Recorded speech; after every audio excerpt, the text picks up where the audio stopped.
ለምሳሌ ግን ሙስሊም አይደለሁም እና እኔ አሁን ገሃነም ነው የሚጠብቀኝ ነው። ምክንያቱም አምላክ አላህ ሱብሓነሁ ወተዓላ ስላላመንክ፣ ያላመኑ ሰዎች ወደ ገሃነም ነው የሚሄዱት። በእግዚአብሔር አምናለሁ እኔ በእግዚአብሔር። እሺ በአላህ እስካላመንክ ድረስ በሌሎች አማልክቶች ብታምን ምንም ዋጋ የለውም። ክርስቲያንና አሁን የመጣሁት ሃይማኖት ያድናል ወይ? የሚያድነው አምላክ አላህ ሱብሓነሁ ወተዓላ ነው። ነገር ግን ሃይማኖት ምንድን ነው ከተባለ ሰዎች እንዴት እንደሚድኑ የሚያስተምር የሆነ የአምላክ እውቀት ነው። አምላክ በነቢያት በኩል የላከው እውቀቱ ነው። እንዴት መዳን እንዳለብን ያስተምረናል እንጂ ሃይማኖቱ ራሱ የሚያድን አይደለም። የሚያድነው ማን ነው? አምላክ አላህ ሱብሓነሁ ወተዓላ ነው። ይህ ነው። እሺ አሁን የትኛው ነው ኢትዮጵያ ላይ አሁን የሚድነው? የማን ጀማ ነው? ሙስሊም ብቻ ነው የሚድን። አላህ ቃል በቃል በቁርአን ላይ ሲናገር ቀድ አፍለሐል ሙእሚኑን አለ። አማኞች በእርግጥም ዳኑ እያለ ይናገራል። ከዚያ ውጭ ያሉት ይድናሉ ወይ? ላ አይድኑም። ሁሉም የእሳት ናቸው። አላህ በቁርአን ላይ ሲናገር ምን ይላል? ወመን የብተጊ ገይረ ልእስላሚ ዲነን ፈለን የቅበለ ሚንሁ ወሁወ ፊል አኺረቲ ሚነል ኻሲሪን አለ። ከእስልምና ውጭ ሌላን ሃይማኖት የፈለገ ሰው ያ ሃይማኖቱ ከኔ ዘንድ የትንሣኤ ቀን ተቀባይነት የለውም፣ እርሱም በቀጣዩ ዓለም ከከሳሪዎቹ ነው የሚሆነው ብሎ ተናገረ። ነቢዩ ሰለላሁ ዐለይሂ ወሰለም ሐዲስ ላይ ምን አሉ? አልጀነቱ ላ የድኹሉሃ ኢላ ነፍሱ ሙስሊም አሉ። ገነትን ሙስሊም ነፍስ እንጂ ሌላ ማንም አይገባባትም ብለው ተናግረዋል። እሺ ሙስሊም የሆነ የሚገባ አለ ገነት? በስራው ነው? ምን አድርገው ነው? ሙስሊም በስራው ነው? በስራው ነው? የማይሰግድስ የእምነት ስራ ምንም ከዳል ትመልስና ቅድም ስናገር ነበረ። አሁንም ልድገምልህ መልሱ። ሰውየው ለመስገድ ጊዜ አግኝቶ አይ እኔ አልሰግድም አልፈልግም ብሎ እምቢ ካለ ይህ ሰውዬ በእምነቱ ብቻ ይድናል ወይ? ለእምነቱ ብቻውን አይድነው። አማመን ማለት ራሱ ያለማንከበትን ነገር መተግበር ነው። አሁን የሚሰግድ ሰው ሆኖ ለምሳሌ ኃጢአት የሚሰራ የለም? ኃጢአት የሚሰራ እሱ ንስሐ ያደርጋል። ቅድም ስናገር ነበር። እርሱንም ኃጢአተኞችን በተመለከተ አላህ ሱብሓነሁ ወተዓላ ንስሐ የሚባልን በር አስቀምጦላቸዋል። አላህ ንስሐ ካደረጉ ደግሞ ንጹህ እንደሚያደርጋቸው ከኃጢአታቸው ቃል ገብቷል። ወኢኒ ለገፋሩ ሊመን ታበ አለ። ወደ እኔ ንስሐ ላደረገ እኔ ምርለታለሁ ብሎ አላህ ሱብሓነሁ ወተዓላ ተናግሯል። ያ ነው። እሺ ነቢዩ ሰለላሁ ዐለይሂ ወሰለም መን ታበ ታበ አላሁ ዐለይሂ ነው። ወደ አላህ ንስሐ ያደረገ ሰው አላህ ንስሐውን ይቀበለዋል። ከኃጢአቱ ያደርጋል። እሺ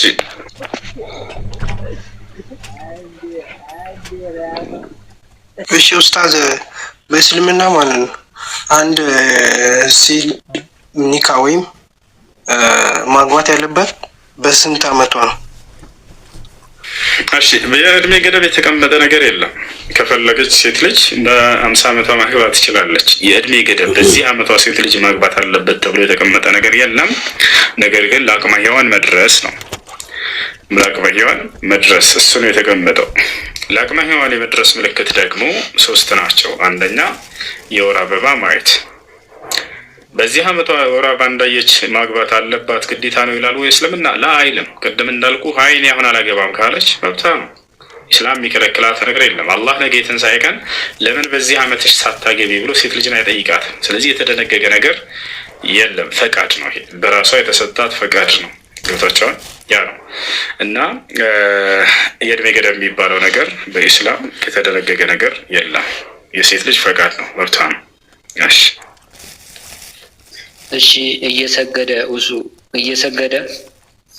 የሚያጭበረብር የሚሰርቅት ሙስሊም ነው?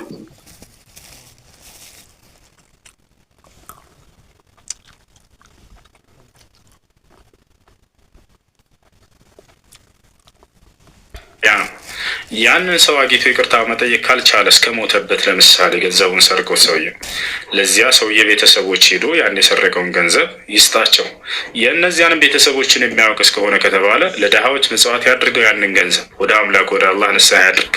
በዚህ መንገድ ከኃጢአቱ ንጹህ የሚሆንበትን መንገድ ኢስላም አስተምሯል። ንስሐ ሳይገባ በጣም ጥሩ። ንስሐ ሳይገባ ቢሞት ከተባለ አላህ ሱብሓነሁ ወተዓላ ነገ የፍርዱ ቀን ወይ ይህን ሰው ይምርለታል ወይንም ደግሞ በዚች በኃጢአቱ ልክ ብቻ ይጠየቃል። ነገር ግን ያ ሰው ዳኝ ነው። ምክንያቱም አማኝ ነው፣ ሙስሊም ነው። እነዚያ በኃጢአቱ ምክንያት ኢንሻአ ገፈረ ለህ ወኢንሻአ ዐዘበሁ ቢቀድሪ ማ ዐንደሁ ሚነ ዙኑብ ሱመ ዩድኺሉሁ ላህ ሱብሓነሁ ወተዓላ ኢለል ጀነ ሊአነ መዓለል ሙስሊም አልጀነ። እና በዚያ በኃጢአቱ ልክ ብቻ ይጠይቃል። ወይ አላህ ሱብሓነሁ ወተዓላ ይቅር ይልለታል፣ ወይንም ደግሞ በዚያው በኃጢአቱ ልክ ብቻ ነው የሚጠየቀው ማለት ነው። እሺ ገብቶኛል። አሁን እኮ ኦርቶዶክስ ክርስቲያን ያደርጉታል። ይሄንንም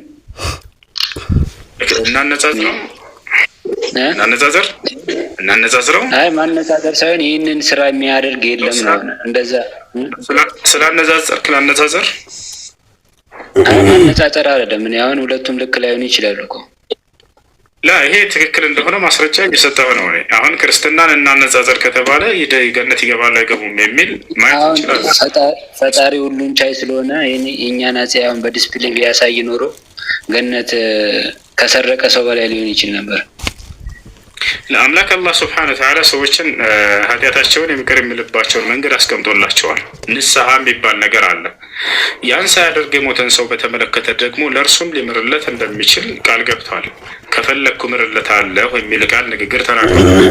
ኢነላሀ ላ የግፊሩ አን ዩሽረከ ቢሂ ወየግፊሩ ማ ዱነ ዛሊከ ሊመን የሻእ፣ ከክህደት ውጭ ያለውን ለፈለግኩት ሰው እምርለታለሁ እያለ ተናግሯል። እንዳውም ብድር እያለበት ሰውዬው ያንን የሰው ገንዘብ ወስዶ ከሆነ ንስሐ ካደረገ አቅሙ መመለስ ካልቻለ ይሄ ሰውዬ ነገ የትንሣኤ ቀን ለዚህ ሰውዬ እንደሚምርለት ነው የሚያሳየው። ምክንያቱም የሰው ካደረገው ኃጢአት ንስሐ አድርጓልና። ገብታችኋል? ልክ እንዲሁ ሌሎች ወንጀሎችንም በተመለከተ ደግሞ ለአላህ ስብሐነሁ ወተዓላ ለፈለገለት ይምርለታል፣ ለፈለገለት ይቀጠዋል ሲባል ጊዜ ምን ማለት ነው? ያ ሰው ኃጢአትን ሊያደርግ ይችላል። ንስሐ ሳያደርግ የሞተን ሰው አስመልክቶ ልንገራ ሌላ ተጨማሪ እውቀት። ለምሳሌ ሰውዬ ወንጀል አደረገ፣ ንስሐ ካደረገ ይማርለታል። ምንም ከኃጢአት ንጹህ ይሆናል ሰውዬው። ገብታችኋል አይደለ? አላህ ቃል በቃል በቁርአን ላይ ተናግሯል። ወኢኒ ለገፋሩን ሊመን ታበ ብሎ ተናግሯል። እኔ ወደ እኔ ንስሐ ላደረገ ሰው እኔ ይቅርለታለሁ ብሎ ተናግሯል። እሺ ንስሐ ሳያደርግ የሞተንስ? ንስሐ ሳያደርግ የሞተን ሰው በተመለከተ አማኝ ሰውየው ኃጢአትን አድርጎ ንስሐ ሳያደርግ የሞተን ሰው ከፈለግኩኝ በዚያቸው በኃጢአት ልክ ብቻ ቀጠዋለሁ አለ አላህ። ከፈለግኩ ደግሞ እምርለታለሁ አለ። ከፈለግኩኝ ማለት ምን ማለት ነው? ለማን ነው የሚፈልገው? የማይፈልገው ስለማን ነው? ይሄንንም እንመልከተው። ይህም ምን ማለት ነው? ኃጢአትን የሚያደርግ ለሁለት ይከፈላል። አንደኛ ኃጢአትነቱን አውቆ ያንን ኃጢአት በገሃድ የማያወራ ያንን ግን ያፍራል፣ ያንን ለሰዎች አይናገርም። ሁለተኛው ደግሞ ያንን ኃጢአት ልክ ትልቅ ስራና ጀብዱ እንደሰራ ለሰዎች የሚያወራ ሰው። ሁለቱም ንስሐ ሳያደርጉ ሞተዋል እንበል። ታዲያ ለየትኛው ነው የሚምርለት አላህ ሱብሓነሁ ወተዓላ? ለየትኛው ነው? በኃጢአቱ የሚፎክር አይነት ሰው ከሆነ ኃጢአቱን በገሃድ የሚናገር ሰው ከሆነ ይሄ ነው ነገ የትንሣኤ ቀን ሊቀጣ የሚችለው በዚያች በኃጢአቱ ልክ። ነገር ግን ያንን ኃጢአቱን በገሃድ የማያወጣ ነገር ግን ኃጢአት መስራቱን አውቆ በዚያ ነገር የሚያፍርና የሚሸማቀቅ በአምላኩ ፊት ይሄ ሰው ንስሐ ሳያደርግ ቢሞት ይሄ ከሚማረው ነው። ማስረጃ ቃለ ነቢዩ ሰለላሁ ዐለይሂ ወሰለም ኩሉ ኡመቲ ሙዓፋ ኢላ ልሙጃሂሩን። ነቢ ሰለላሁ ዐለይሂ ወሰለም ሐዲስ ላይ ሲናገሩ የኔ ትውልድ የትንሣኤ ቀን ይቅር የሚባሉ ናቸው ሁላቸውም አሉ፣ እነዚያ ኃጢአታቸውን በገሃድ ያወጡ ሲቀሩ አሉ። እያችሁ ወመል ሙጃሂሩን ያ ረሱላላህ አላቸው ሰሓቦች። ሙጃሂር ወይንም በገሃድ ኃጢአታቸውን የሚያወጡ ሲባል ምን ማለት ነው አንቱ የአላህ መልክተኛ አሏቸው። ከዚያ ነቢ ሰለላሁ ዐለይሂ ወሰለም ምን አሉ? ሁወ ረጁሉ ለዚ ያዕሲ ረበሁ ስብሓነሁ ወተዓላ ወቀድ ሰተረሁ ፈየክሽፉ ስትረላህ ዐለይሂ አው ከማ ቃለ ነቢ ሰለላሁ ዐለይሂ ወሰለም። ያን ሰው ምንድን ነው አሉ ነቢያችን ሰለላሁ ዐለይሂ ወሰለም በገሃድ ራሱን ያወጣ ሲባል ምን ማለት ነው ሲባሉ ያም ሰው ኃጢአትን ሲሰራ ተደብቆ ቆይቶ አላህ ደብቆትና ሰትሮት በማለዳ ይሄድና ለሰዎች ለጓደኞቹ ያንን ራሱን ያጋልጣል። ዛሬ እኮ ከእንትና ጋር አደርኩ፣ ዛሬ እኮ ስጠጣ አደርኩኝ፣ ዛሬ እኮ አከሌን ሰረቅ ነው ገንዘቡን፣ እንትናን እኔ እኮ ነኝ እንደዚህ ሳደርግ የነበረው። አየህ አይደል? አላህ ዘንድ ከምትሰራው ኃጢአት በላይ የሚያስቆጣው ነገር ምንድን ነው? በዚያ በኃጢአትህ መፎከርህና ማውራትህ ነው። ኃጢአት መስራት እርሱ የሰው ልጅ ባህሪ ነው። ገብቷችኋል አይደል? ነገር ግን ከባዱ ነገር ምንድን ነው? ያን ነገር እንደ ትልቅ እንደሰራ ሰው ማውራት ነው። ስለዚህ ሁለቱ ቢሞቱ የኃጢአተኛ ባለቤቶች ራሱን ያን የደበቀውን አካል አላህ ሱብሓነሁ ወተዓላ ይቅር ሊለው ቃል ገብቶለታል በነብዩ ሰለላሁ ዐለይሂ ወሰለም ሐዲስ መሰረት ቅድም እንደተናገርኩት። ነገር ግን ይሄኛው ከሆነስ ራሱን በትልቅ ነገር እንደሰራ አድርጎ የሚፎክር የሰውዬ ቅጣት ይገባዋልና ይሄ ነው የሚቀጣ። ወላሂ እኔ አሁን ክርስቲያን ነኝ። እኔ እነዚህ ያልካቸውን ነገሮች ሁሉ አሁን አላረግም። ለምሳሌ ግን ሙስሊም አይደለሁም እና እኔ አሁን ገሃነም ነው የሚጠብቀኝ ነው። ምክንያቱም አምላክ አላህ ሱብሓነሁ ወተዓላ ስላላመንክ ያላመኑ ሰዎች ወደ ገሃነም ነው የሚሄዱት። በእግዚአብሔር አምናለሁ እኔ በእግዚአብሔር። እሺ በአላህ እስካላመንክ ድረስ በሌሎች አማልክቶች ብታምን ምንም ዋጋ የለውም። ክርስቲያንና አላህ እና እግዚአብሔር የሚለው የትርጉም እንትን አይመስልም። አይደለም። አንደኛ ከስሙ ራሱ ስንነሳ አንዴ ከላይ ያለው ሻሃዳ መያዝ እፈልጋለሁ ይላል። እስኪ ሰላም ነው፣ እንዴት ነህ ሚስተር ቢ? አለ ሚስተር ቢ? እሺ እንቀጥል። ለአንተ የምታምነው ክርስቲያን ነህ፣ አምላክ ብለህ የምታምነው እንደው ከስሙ እንውጣና ችግር የለውም። እኛ የአብርሃም የይስሐቅ የያዕቆብን አምላክ አንድና ብቸኛ አምላክ ነው ብለን እናምናለን። አላህ እርሱ ነው በማንነቱም በምንነቱም አንድ የሆነ አምላክ። አንተ ግን የምታምነው በይስሐቅ አብርሃም፣ ዳዊት እናምናለን። እኔ አምናለሁ። አንድ ነገር ግን ያ አንድ አምላክ የእነርሱን አምላክ አንተ ሶስት አካል አለው ብለህ ታምናለህ። አላህስ ለእርሱ በማንነቱም በምንነቱም አንድ ብቻ ነው። ስለዚህ አንድ ሰው በአምላክ ላይ ሶስት ማንነት አለው ብሎ ካመነ ይሄ ሰውዬ ስህተት ነው። ያ ነው አንደኛው። ሁለተኛ አምላክ የደነገገው ሃይማኖት አይደለም ክርስትና ያለህበት ሃይማኖት። የትኛው ክፍል መጽሐፍ ቅዱስ ላይ ከኦሪት ዘፍጥረት እስከ ራዕይ ድረስ እግዚአብሔር ክርስትና ሃይማኖትን ተከተሉ ወይንም ደግሞ ክርስቲያን ሆኑ ብሎ ያዘዘበት ቦታ የለም።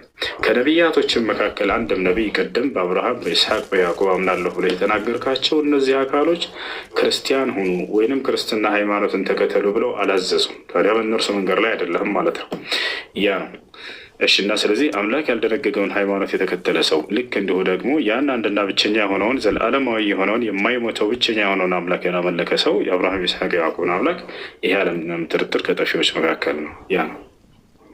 አረ ነብዩ መሐመድ ሳይመጣ በፊት ብሉይ ኪዳን አልነበረም? ከዚያ በፊት በርካታ መጽሐፍቶች ነበሩ። የመለኮታዊ መጽሐፍቶች ተብለው ቢታመኑ አላቸው፣ ብዙ አላቸው ሰዎች ግን እነዚህ አብርሃም የጻፈው መጽሐፍ የለም። ዘፍጥረት ዘጸአት ለአብርሃም አልጻፈም። ማን እንደጻፋቸው አይታወቅም። ሙሴ ነው የጻፋቸው ይላሉ። ነገር ግን ሊቃውንቶቻቸው ሲናገሩ ማን እንደጻፋቸው እራሱ አይታወቁም። እነዚህ መጽሐፍቶች ከጊዜ በኋላ ሰዎች ናቸው ተነስተው ከነብረ የጻፏቸው። እሺ መሐመድ ሳይመጣ በፊት መጽሐፉ ካልነበረ ኢየሱስ አሁን እኛ ይቀበላል፣ ክርስቲያን ይቀበላል እኮ። ነብዩ መሐመድ ቁርአን ላይ ለምን ይጠቅሳል ተመሳሳይ ነገር? እሺ ልመልስልህ። እነዚህ መጽሐፍቶቻችሁ ላይ የሚገኙ እውነታዎች በቀደሙት ዘመናት ነቢያቶቻችን ተናግረዋቸው የነበሩ እውነታዎች ናቸው።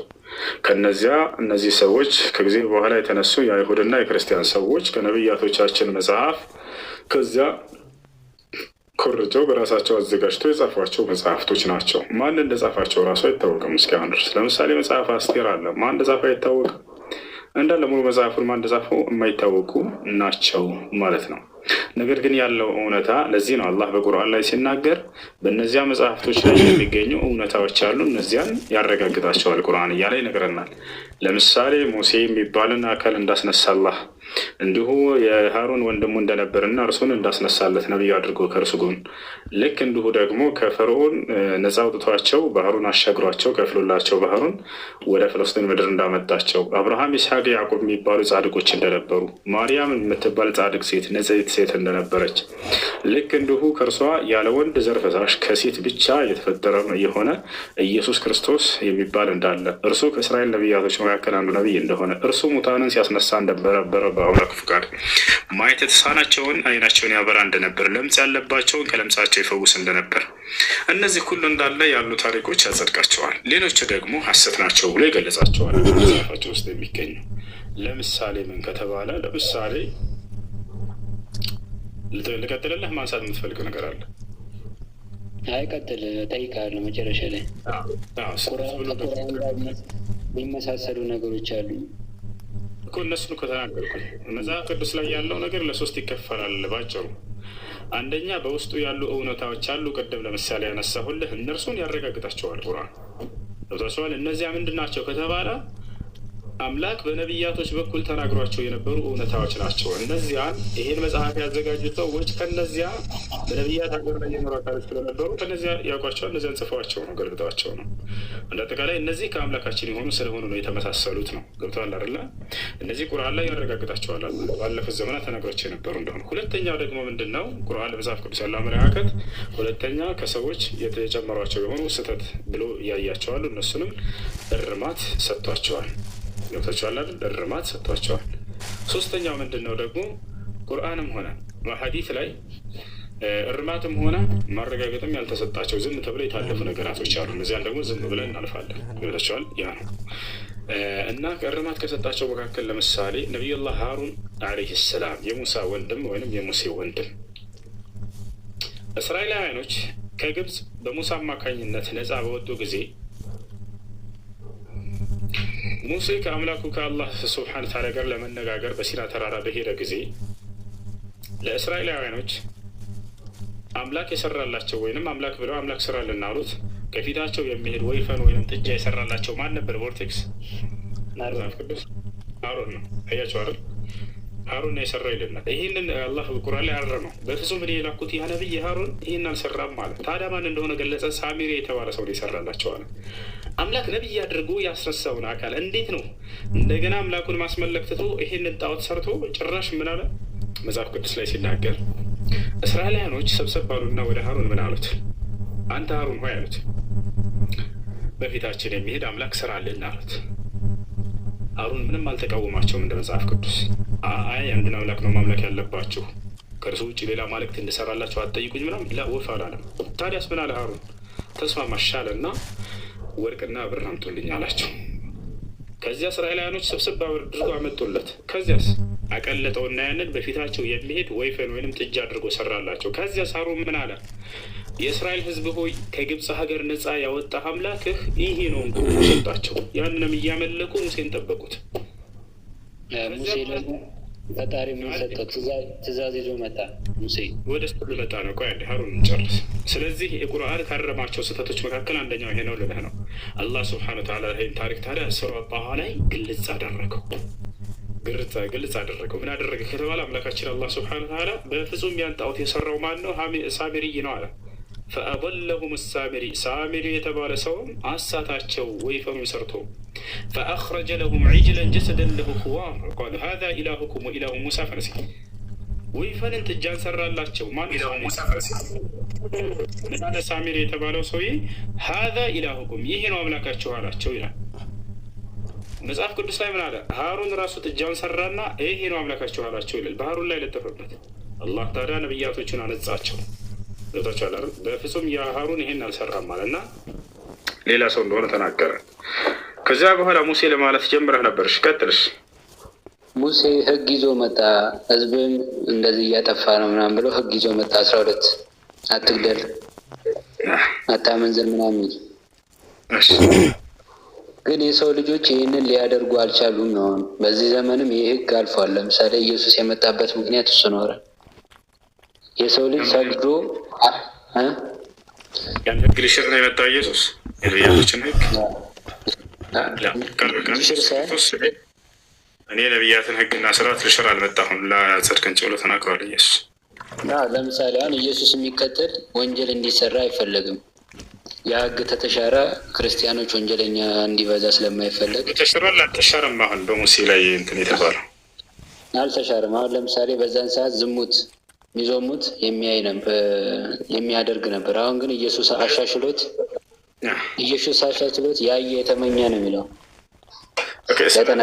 ሳይሆን እንደውም አጽንቶት አይደለ? ከዚያ በኋላ ስለዚህ ኃጢአትን የሰራ ሰው ሆነ ከኃጢአት የኢየሱስ ክርስቶስ ደም አንጽቶኛል ሊል አይችልም። የግዴታ ንስሐ ታደርጋለህ አይደል? አሁን አንተ ኃጢአት ብታደርግ ንስሐ አደርጋለሁ። የክርስቶስ ደም እንትን አለ ከኃጢአት አያነጻም ማለት ነው። የግዴታ ንስሐ ያስፈልጋል። በሙሴም ዘመን ያስፈልግ ነበር፣ አሁንም ያስፈልጋል አይደለም?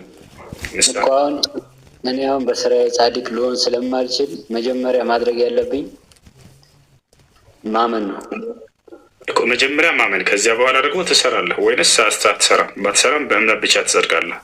አልሰራም፣ ግን ወደ ፍጽምና ነው የሚሄደው። ኢየሱስ ክርስቶስ በምድር ላይ ኃጢአትን አላረገም፣ ወደ እሱ ነው የሚሄደው ነው። ወደ ትሄዳለህ ሳይሆን አንተ አሁን ስላመንክ ብቻ ትድናለህ ያለምንም ስራ? አይ እሰራለሁ። እኔ እኮ እግዚአብሔርን ኃጢአት የምሰራው ስለምወደው ነው እንጂ ግዳጅ ሆኖብኝ ህግ ሆኖብኝ አይደለም። ከህግ በላይ ነኝ እኔ። ስለዚህ አንተ አሁን ኃጢአትን ብትሰራም ባትሰራም ስላመንክ ድነሃል አይደለ? መጀመሪያ እንደዛ ነው። በጣም ጥሩ። መጀመሪያ ነው። ቀጣይም እስከ መጨረሻ ድረስ ሰውየው ካመነ ብቻ ይድናል። በእምነት ብቻ ይድናል አይደለም። አሁን ለምሳሌ ኃጢአትን መስራት መለማመድ የለብህም። ፍጹም መለማመድ አለብህ የለብህም ሳይሆን ስላመንክ ብቻ ባትሰራም ትድናለህ አትድንም? ባጭሩ ወይንስ ስራ ግድ ነው? ዋናው መዳን ነው። ዋናው ማመን ነው አይደለ? ማመን፣ በክርስቶስ ማመን። ስለዚህ አንድ በክርስቶስ ማመን ሲባል በክርስቶስ አምላክነት ማመን ነው። በክርስቶስ አምላክነት ማመን ነው። እግዚአብሔር የሰው ልጆችን ለማዳን ብዙ መንገድ ፈልጎ የሰው ልጅ ስላቃተው በኢየሱስ አምሳይ ሆኖ መጥቷል። ሰው ሆኖ ማለት ነው። እግዚአብሔር ነው የመጣው ወይንስ የእግዚአብሔር ልጅ ነው የመጣው? እግዚአብሔር የስጋል 100% አምላክ 100% ሰው ይላል መጽሐፍ ቅዱስ ላይ። የመጣው ምንድን ነው? እግዚአብሔር ነው የመጣው የእግዚአብሔር ልጅ ነው የመጣው? ሰው ሆኖ በመለኮት ማለት ነው። ሰው ሆኖ ነው የመጣው ኢየሱስ ክርስቶስ ሁሉ ሳይሆን አሁን ጥያቄው እግዚአብሔር ነው የመጣው ብዬ ለያዝ ወይንስ እግዚአብሔር ልጁን ነው የላከው? እርሱ አልመጣ። ያው እግዚአብሔር ራሱ ነው የመጣው። እና መጽሐፍ ቅዱስ ላይ ዮሐንስ ሲናገር እግዚአብሔር አንድያ ልጁን ላከ ነው የሚለው እንጂ እግዚአብሔር መጣ። በብዙ መንገድ እኮ የሰው ልጆችን ለምሳሌ ለማስረዳት በሚገባው መልክ ለማስረዳት ምናምን ሳይሆን አሁን የመጣው ዮሐንስ ሲናገር እግዚአብሔር አንድያ ልጁን ላከ እንዲሁ ዓለሙን ወዷልና እግዚአብሔር ለነቢያቶችም ነብይ ነው። ንጉስ ነው ነብይ ነው ሳይሆን አሁን የመጣው ማን ነው? እግዚአብሔር ነው የመጣው ወይንስ የእግዚአብሔር ልጅ ነው የመጣው? ወይንስ ራሱ እግዚአብሔር ነው የመጣው? ወይንስ እግዚአብሔር ራሱ እግዚአብሔር? ዮሐንስ ሲናገር እግዚአብሔር ሳይሆን ልጅ ነው የመጣ ይለናል። ትክክል ነው? ሊል ይችላል። ስለዚህ እግዚአብሔር አልመጣም፣ ልጅ ነው የመጣው ማለት ነው እንደ ዮሐንስ ንግግር አይደል? አሁን ለምሳሌ እኮ አሁን መጽሐፍ ቅዱስ ማመን ሌላ ነው፣ ሌላ ጉዳይ። ቁርአን ማመን ሌላ ነው። እኔ አሁን ኃጢአተኛ ነኝ እያልኩ ነው። አሁን ስለ ቁርአን አይደለም እያወራ ያለ። እሺ፣ ለማንኛውም በእምነት ብቻ ነው የሚዳነው? በስራስ በሁለቱም ይዳናል? ወይንስ በእምነት ብቻ ይዳናል? ወይንስ በእምነትም በስራ ነው የሚዳነው የሚለውን ከቅድም ጀምራ እየጠየቅ ስለነበር በኢስላም ያለውን እንዳስረዳ ሆነው፣ በክርስትና ግን አሁን ስትናገር አንድ ወጥ የሆነ ንግግር ተናገር እና በዚያ ላይ እስኪ የሆነ ነገር ልበለህ። ሰው የሚድነው እንደ ክርስትና በእምነት ብቻ ነው ያለ ስራ ወይንስ በእምነትም በስራም ነው የሚድነው? እሱ ነው ስለአንተ ልጠይቀዋል። እሱ ነው እኔ ቅድም መለስኩልህ። አሁን እንደ ክርስትና እያወራ ስለነበር በክርስትና ግን የሚዳነው ሰው የሚድነው በክርስትና በእምነት ብቻ ነው። በማመን ስራ ባይሰራም ይድናል ማለት ነው። በማመኑ ብቻ ይድናል። በጣም ጥሩ። ስለዚህ አንድ ክርስቲያን ሰው መጥቶ እንዳለ የዓለምን ሰው ቢጨፈጭፍም ኃጢአት ቢያደርግ ይሄ ሰው ዳኝ ነው ማለት ነው አይደለ? ኃጢአት ጋር አሁን እኔ ኃጢአት ጋር አልሄድም። ክርስቲያን ነኝ። ኃጢአት አልሰራም። አንተ ኃጢአት አልሰራም? እኔ አልሰራም፣ አልጨፈጭፍም፣ አልዘሙትም ነው አይደለ? ኃጢአት የሚባል አያውቅህም። አንተን ኃጢአት አትሰራም። ይሄማ መጽሐፍ ቅዱስ ጋር ትጋጭ ላሳየ ነው። ጻድቅ የለም። አንተ አትሰራም ኃጢአት። ስለዚህ ኃጢአት ትሰራለህ ወይንስ አትሰራም? አንድ ንገረኝ። እሰራለሁ። ቅድም አልሰራም ብለው ነበር፣ አሁን ደግሞ እሰራለሁ። ስለዚህ እሱ የማይሰራላ ኃጢአት ጻድቅ ሰው አለ ወይ ብያለሁ እኮ እኔ። እሺ አንድ አሁን ልንገርህ። ዘፋኞች ወዴት መንግስተ ሰማያት አይገቡም ይላል። ኃጢአት ነው አይደለም? ኃጢአት። በጣም ጥሩ። ስለዚህ ይህን ኃጢአት የሚያደርግ ሰው የፈለገ ቢያምን መንግስተ ሰማያትን አይገባም ማለት ነው አይደለ?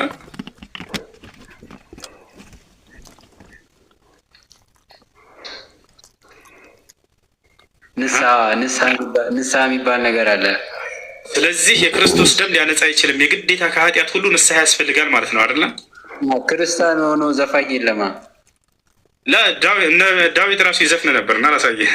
ነቢዩ ዳዊት ይዘፍን ነበር። ክርስቲያን ሆኖ የሚዘፍን የለም። ነቢያቶች እኔም እኮ እጸጽ አውጣለሁ ከቁርአን እንደዚህ ከመጽሐፍ ቅዱስ እጸጽ ማውጣት ትችላለች። ችግር የለውም። ክርስቲያን አይዘፍንም ስላልከኝ አይደለም። ክርስቲያን ነቢያቶች ናቸው ብላቸው የምታስቧቸው መጽሐፍ ቅዱስ ላይ ዘፋኞች ነበሩ። ነቢያቶች ጋር ናቸው ማለት ነው። ሙሴ ራሱ ኃጢአተኛ ነበር ይላል። ያውና መጽሐፈ ሳሙኤል ካለ ምዕራፍ 6 ቁጥር 14 ዳዊትም በሙሉ ኃይሉ በእግዚአብሔር ፊት ይዘፍን ነበር አለ። ያ ሰላም ይዘፍን ነበር። ለማን ነው የሚዘፍነው? ለእግዚአብሔር ነው የሚዘፍነው? ይዘምር ነበር ለማለት ይሆናል። ይሆናል ይዘፍን ነበር እያለ ቃል በቃል። አሁን ነቢያቶች ራሱ የጀሃነም እንደሆኑ ተመልከቱ። አስተግፍሩላህ። እኔ ይህን የምናገረው መጽሐፉ ላይ ስላለ እንጂ እኔ ነቢያቶች የገነት ናቸው ብለን ነው የምናምነው። ኢስላም ቃል በቃል ነቢያቶች የገነት መጽሐፍ ቅዱስ ላይ ኃጢአተኛ እንደሆነ ይናገራል። ማንም ጻድቅ የለም ሰው ዘር። አንዴ ዘፋኞች ወዴት እንደሚሄዱ መጽሐፍ ቅዱስ ሲናገር ምን ይላል? ያውና ቅድም ነቢዩ ዳዊት ዘፋኝ እንደሆነ አይታችኋል። ኃጢአተኞች ይሰራሉ። አንዴ ቆይ። ስለዚህ ዘፋኝ መንግስተ ሰማያትን አይገባም። ያው ወደ ገላትያ ሰዎች ምዕራፍ 5 ቁጥር 21 የመጨረሻን ተመልከቱት።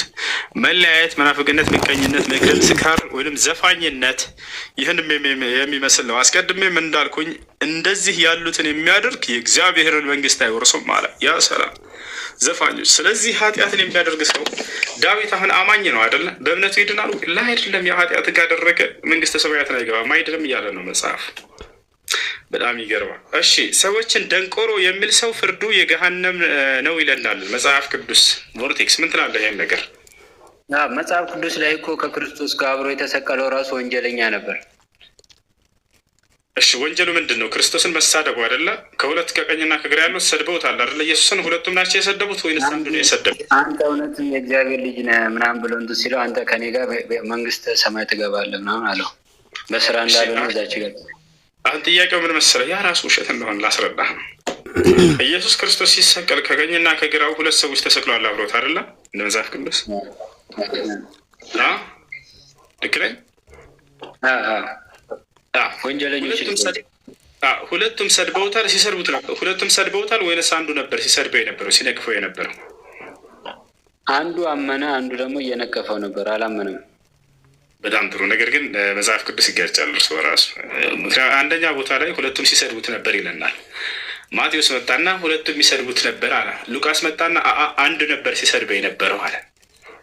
አንተ ፍርድ ቤት ቆመህ ፍርድ ምስክር ለመስጠት ዳኛው ፊት ቆምክና ዘለቀና ሸጊቱ የሚባል ባልና ሚስት ተጣልተው አንተ ምስክር ነኝ ብለህ ተጠራህ። አንተ ልትመሰክር ሄድክ በሆነ ጉዳይ ላይ። የፍርድ ቤቱ ዳኛ መስክር እስኪ ልስማ አለ። ስትናገር ሁለት አይነት ንግግር ተናገርክበት። ምንድነው የሚለው የፍርድ ቤቱ ዳኛ? መጀመሪያ ከራስህ ጋር ተስማማ፣ ሂድ፣ ውጣ፣ አንተ ለፍርድ ብቁ አይደለህም ብሎ ነው የሚያስወጣ አይደለ? ምክንያቱም የተለያየ ንግግር ስለነገርከው። ስለዚህ መጽሐፍ ቅዱስ ላይ ያለው ነገር እንደዚያ ነው። ማቴዎስ መጣና ሁለቱም ሰድበውታል አለ። ሌላኛው መጣና ሉቃስ መጣና አንዱ ነው የሰደበው አንደኛው አልሰደበውም ይለናል። የሚጋጭ ነገር ነው እርስ በራሱ። መጽሐፍ ቅዱስ ይጋጫል። በጣም በርካታ እንዲህ አይነት የማይስማሙ የሚጋጭ ነገሮች በጣም በርካታ አሉት።